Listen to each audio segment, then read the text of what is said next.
Hello friends, welcome back to kitchentips. இன்னைக்கு நம்ம பார்க்க போற வீடியோ ஒரு யூஸ்ஃபுல்லான கிச்சன் டிப்ஸ் தான் फ्रेंड्स பார்க்க போறோம்.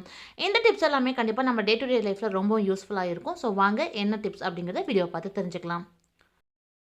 ஸோ நம்ம பார்க்க போகிற ஃபர்ஸ்ட் டிப் என்ன அப்படின்னு பார்த்தீங்கன்னா, தேங்காவை வந்து அந்த ஓட்லேருந்து எப்படி ஈஸியாக நம்ம பிரித்து எடுக்கிறது அப்படிங்கிறதும், அது போக அது எப்படி நம்ம வந்து நல்லா பூ போல் துருவி எடுக்கிறதுங்கிறதையும் பார்க்கலாம் ஃப்ரெண்ட்ஸ். பொதுவாக நம்ம தேங்காவை உடைச்சிட்டு நம்ம அப்படியே கத்தியை வச்சு கீறும்போது ரொம்ப கஷ்டமாக இருக்கும். ஒரு சிலருக்கு இதை தோண்டி எடுக்கிறதே ரொம்ப பெரிய வேலையாக இருக்கும். ஸோ அதை சுலபமாக நம்ம எடுக்கிறதுக்கு என்ன செய்யலாம்னு பார்த்தீங்கன்னா, நம்ம இட்லி பாத்திரம் இருக்கு இல்லைங்களா, அதில் வந்து கொஞ்சமாக தண்ணி ஊற்றிட்டு மேலே இருக்கக்கூடிய அந்த தட்டில் நம்ம தேங்காவை வச்சுட்டு ஒரு 5 நிமிஷம் போல் ஆவியில் வேக விட்டால் போதும். ஸோ இந்த மாதிரி நம்ம ஆவியில் 5 நிமிஷம் போல் வச்சு எடுக்கும்போது அந்த தேங்காய் வந்து ஓட்லேருந்து ஈஸியாக பிரிஞ்சு வந்துடும். நம்ம அதிக நேரம் கஷ்டப்பட்டு அதை தோண்டி எடுக்கணுங்கிற அவசியம் கிடையாது. ஸோ பார்த்திங்கன்னா ஒரு 5 நிமிஷம் ஆயிடுச்சு. நல்லா சூடு ஆறுனதுக்கு அப்புறமா நீங்கள் வழக்கம் போல் கத்தியை வச்சு தோண்டி பாருங்கள். உங்களுக்கு ஈஸியாக அந்த ஓட்லேருந்து பிரிஞ்சு வந்துடும். ஸோ சும்மா நீங்கள் கத்தியை வச்சு கீறல் போட்டாலே போதும். ரொம்ப அழுத்தம் கொடுத்து எடுக்கணுங்கிற அவசியம் கிடையாது. சீக்கிரமாக அந்த ஓட்லேருந்து நம்ம பிரித்து எடுத்துக்கலாம். ஸோ இந்த மாதிரி நம்ம அந்த முழு ஓட்லேருந்து எடுக்கிறதுங்கிறது ரொம்ப சுலபமாக இருக்கும். இது பார்த்திங்கன்னா நம்ம ஒரு வாரத்துக்கு தேவையான அளவுக்கான தேங்காவை வந்து நம்ம ரெடி பண்ணி வச்சுக்கலாம். ஸோ அதுக்கு நம்ம என்ன செய்யலாம் பார்த்திங்கன்னா, இப்போ தேங்காவை எப்படி ஈஸியாக துருவி எடுக்கிறதுங்க பார்க்கலாம் ஃப்ரெண்ட்ஸ். ஸோ இந்த மாதிரி நம்ம கீரல் போட்ட தேங்காவை வந்து நம்ம மிக்சியில் போட்டு அரைச்சி தான் நம்ம வந்து அதை துருவி எடுக்க முடியும். ஸோ பாருங்கள், முழுசாக அந்த தேங்காவே வந்து ஈஸியாக பிரிஞ்சு வந்துருச்சு. ஸோ அதனால தான் ஒரு 5 நிமிஷம் போல் நம்ம இட்லி தட்டில் வச்சு எடுத்தாலே போதும். சுலபமாக வந்து நம்ம தேங்காவை வந்து ஓட்லேருந்து பிரித்து எடுத்துக்கலாம். இப்போ பிரித்து எடுத்த இந்த தேங்காவை வந்து நல்லா குட்டி குட்டி பீசஸாக நம்ம கட் பண்ணி இதை மிக்ஸி ஜாரில் போட்டு அரைச்சி எடுத்தால் நம்மளுக்கு அந்த தேங்காய் பூ வந்து ரெடி ஆயிடும். இது வந்து நம்ம ஒரு வாரத்துக்கு தேவையான அளவுக்கு நம்ம ரெடி பண்ணி வச்சுக்கலாம். இப்போது பார்த்திங்கன்னா எல்லாருக்குமே ஸ்கூல் ஸ்டார்ட் ஆயிடுச்சு. அதனால் காலையில் நம்ம ஹரிபரியாக வேலை செய்யறதுக்கு போல் முன்கூட்டியே எல்லாமே ரெடி பண்ணி வச்சுக்கிட்டா நம்மளுக்கு எடுத்து யூஸ் பண்ணுறதுக்கும் ரொம்ப சௌரியமாக இருக்கும். அதே போல் பார்த்திங்கன்னா நம்மளுக்கு அளவோடு நம்ம யூஸ் பண்ணுவோம். இந்த மாதிரி ரெடி பண்ணி வச்சுக்கிட்டா. அதே மாதிரி பார்த்தீங்கன்னா நம்ம மிக்சியில் அரைச்சி எடுக்கும்போது பார்த்தீங்கன்னா உங்களுக்கு கொஞ்சம் சதன்னு தண்ணியாக இருக்க மாதிரி தான் இருக்கும். ஆனால் இதை வந்து நீங்கள் ஃப்ரீசரில் ஒரு 5 நிமிஷம் போல் வச்சு எடுத்திங்கன்னா பார்த்தீங்கன்னா நல்லா உதிரியாக உங்களுக்கு அந்த தேங்காய் பூ கிடைக்கும். ஸோ அதனால் இது வந்து நம்ம ஒரு வாரத்துக்கு தேவையான அளவுக்கு வந்து தேங்காவை வந்து நம்ம ரெடி பண்ணி வச்சுக்கலாம். ஸோ நம்ம காலையில் சமைக்கும் போது அவசரமாக தேங்காய் உடச்சி அதை துருவி எடுக்கணும் அப்படிங்கிற டென்ஷன் இல்லாமல் நம்ம ஃப்ரீயாக வேலை செய்யலாம். ஸோ இந்த டிப் எல்லாருக்குமே ரொம்ப யூஸ்ஃபுல்லாக இருக்கும். ட்ரை பண்ணி பாருங்கள் ஃப்ரெண்ட்ஸ். ஸோ இப்போ நம்ம அடுத்து பார்க்க போகிற டிப் என்ன அப்படின்னு பார்த்தீங்கன்னா, இப்போ பார்த்தீங்கன்னா மழை காலம் இல்லைங்களா. ஸோ மழை காலத்தில் இந்த பூண்டு, வெங்காயம் இது எல்லாமே வந்து சீக்கிரமாக அழுகி போகிறதுக்கு வாய்ப்பு இருக்குது. ஸோ அதை எல்லாமே நம்ம ஃப்ரீயாக டைம் இருக்கும்போது இதை சுத்தப்படுத்தி நம்ம எடுத்து வச்சோமா நம்மளுக்கு அந்த அழுகி போகாமல் இருக்கும். அதே மாதிரி ரொம்ப நாள் நம்ம வச்சு யூஸ் பண்ண முடியும். ஸோ அதுக்கு நம்ம செய்ய வேண்டிய வேலை என்னென்னு பார்த்தீங்கன்னா, நம்ம கடையிலேருந்து பூண்டு வாங்கிட்டு வந்ததுமே அதில் பார்த்திங்கன்னா அதிகப்படியான எக்ஸ்ட்ரா தோல் வந்து இருக்கும். ஸோ அதை எல்லாமே சுத்தமாக நீக்கி எடுத்துகிட்டு அது போக பார்த்திங்கன்னா அதில் கூடவே வந்து 1-2 வந்து பூசணை பிடிச்ச மாதிரி இருக்கும், இல்லை கெட்டு போயிருக்கும். ஸோ அதோடையே நம்ம அப்படியே வைக்கும்போது இன்னும் நல்லா இருக்கக்கூடிய மற்ற பூண்டுமே வந்து கெட்டு போகிறதுக்கு வாய்ப்பு இருக்குது. அதனால் மேலே இருக்கக்கூடிய தோல் அதே மாதிரி இந்த கெட்டு போயிருக்கக்கூடிய பூண்டு எல்லாத்தையுமே தனியாக பிரித்து எடுத்துகிட்டு நம்ம அந்த வேர் பகுதி வந்து கீழே படுற மாதிரி அடுக்கி வைக்கும்போது உங்களுக்கு பூண்டு வந்து ரொம்ப நாள் வந்து ஃப்ரெஷ்ஷாக இருக்கும். உங்களுக்கு சீக்கிரம் அழுகி போகாமல் இருக்கும். ஸோ இந்த மாதிரி அந்த இருக்கக்கூடிய அந்த பூசணம் பிடிச்ச அந்த பூண்டு எல்லாமே வந்து தனியாக பிரித்து எடுத்துருங்க.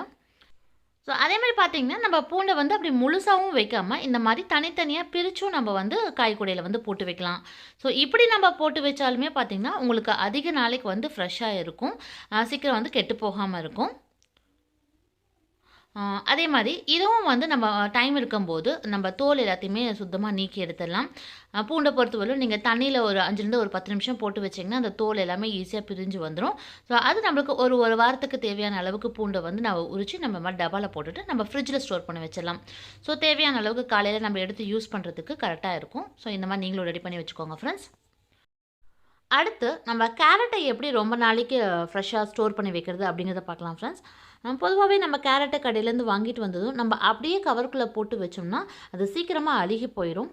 ஸோ அந்த மாதிரி நம்ம போட்டு வைக்காமல் கேரட்டை வந்து அந்த மேலே இருக்கக்கூடிய அந்த வேர் பகுதியும் கீழே இருக்கக்கூடிய அந்த தண்டு பகுதியை வந்து லைட்டாக கட் பண்ணி விட்டுட்டு ஸோ அதுக்கப்புறமா நம்ம ஃப்ரிட்ஜில் ஸ்டோர் பண்ணி வைக்கும்போது உங்களுக்கு ரொம்ப நாளைக்கு வரும்.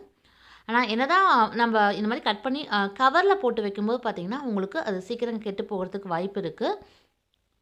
அதனால் நம்ம மேலே இருக்கக்கூடிய அந்த வேர் பகுதி இதெல்லாமே கட் பண்ணி எடுத்துட்டு கேரட்டை நல்லா சுத்தமாக தண்ணியில் கழுவி எடுத்துக்கோங்க.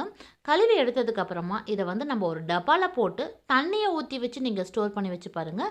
உங்களுக்கு 1 வாரத்தில் 2 வாரம் வரலுமே அந்த கேரட் வந்து ஃப்ரெஷ்ஷாக இருக்கும். ஆனால் ஒரு 4 நாளைக்கு ஒரு டைம் வந்து தண்ணியை வந்து மாற்றணும். அந்த ஒரே தண்ணியிலேயே வந்து கேரட்டை போட்டு வைக்கக்கூடாது. நம்ம ஃப்ரிட்ஜ்லேயே வச்சாலுமே ஒரு 4 நாளைக்கு ஒரு டைம் வந்து தண்ணியை நீங்கள் மாற்றிட்டு வச்சிங்கன்னா கேரட் வந்து எப்பயுமே ஃப்ரெஷ்ஷாகவே இருக்கும்.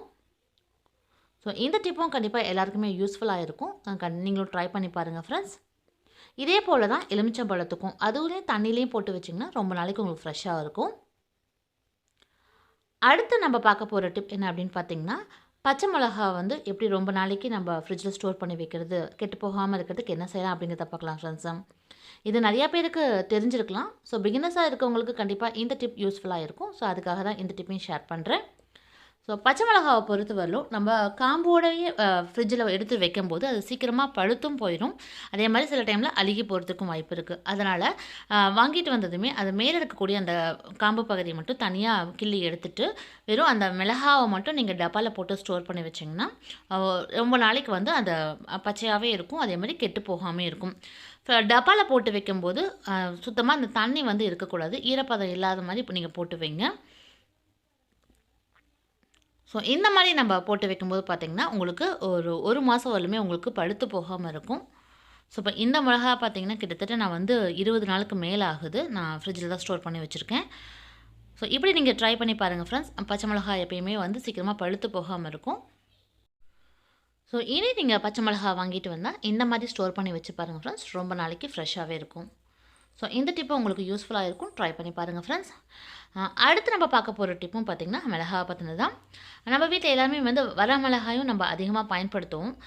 அதே மாதிரி தான் இப்போ நம்ம காலையில் இருக்க டைமில் வந்து ஹரிபரியாக நம்ம வேலை செய்யும்போது இதில் தனியாக அந்த காம்பு இதெல்லாமே நம்ம பிச்சு எடுத்துகிட்ருக்கணும். ஸோ அதுக்கு நம்ம முன்கூட்டியே வந்து நம்ம ரெடி பண்ணி வச்சுக்கலாம். இந்த மாதிரி நம்ம ஃப்ரீயாக இருக்கக்கூடிய டைமில் அந்த மேலே இருக்கக்கூடிய அந்த காம்பு எல்லாத்தையுமே தனியாக பிச்சு எடுத்துகிட்டு இந்த மிளகாயை வந்து நம்ம குட்டி குட்டியாக கட் பண்ணி ஒரு பாட்டிலில் ஸ்டோர் பண்ணி வச்சுக்கலாம். ஸோ நம்மளுக்கு காலையில் சமையலுக்கு எடுத்து பயன்படுத்தும் போது அப்போ நம்ம சுத்தம் பண்ணுங்க ஒரு அவசியம் கிடையாது. இந்த மாதிரி நம்ம சின்ன சின்ன பீசஸாக கட் பண்ணி வச்சுக்கிட்டோன்னா நம்மளுக்கு சமையலுக்கு பயன்படுத்துறதுக்கு ரொம்ப ஈஸியாக இருக்கும். ஸோ கட் பண்ண அந்த மிளகாவை வந்து நம்ம ஒரு மாதிரி கண்ணாடி பாட்டிலில் போட்டு ஸ்டோர் பண்ணி வச்சுக்கலாம். ஸோ இப்படி நம்ம போட்டு அதில் ஒரு ஸ்பூன் போட்டு வச்சிட்டோம்னா நம்மளுக்கு காலையில் டைமில் எடுத்து யூஸ் பண்ணுறதுக்கு ரொம்ப ஈஸியாக இருக்கும். ஸோ நீங்களும் இதை ட்ரை பண்ணி பாருங்கள் ஃப்ரெண்ட்ஸ். ஃப்ரெண்ட்ஸ் இந்த வீடியோவில் பார்த்த டிப்ஸ் எல்லாமே கண்டிப்பாக உங்களுக்கும் யூஸ்ஃபுல்லாக இருந்திருக்கும்னு நினைக்கிறேன். இந்த வீடியோ உங்களுக்கு பிடிச்சினா மறக்காமல் லைக் பண்ணுங்கள், ஷேர் பண்ணுங்கள். மீண்டும் அடுத்த நல்ல ஒரு யூஸ்ஃபுல்லான வீடியோ உங்களை வந்து சந்திக்கிறேன். நன்றி.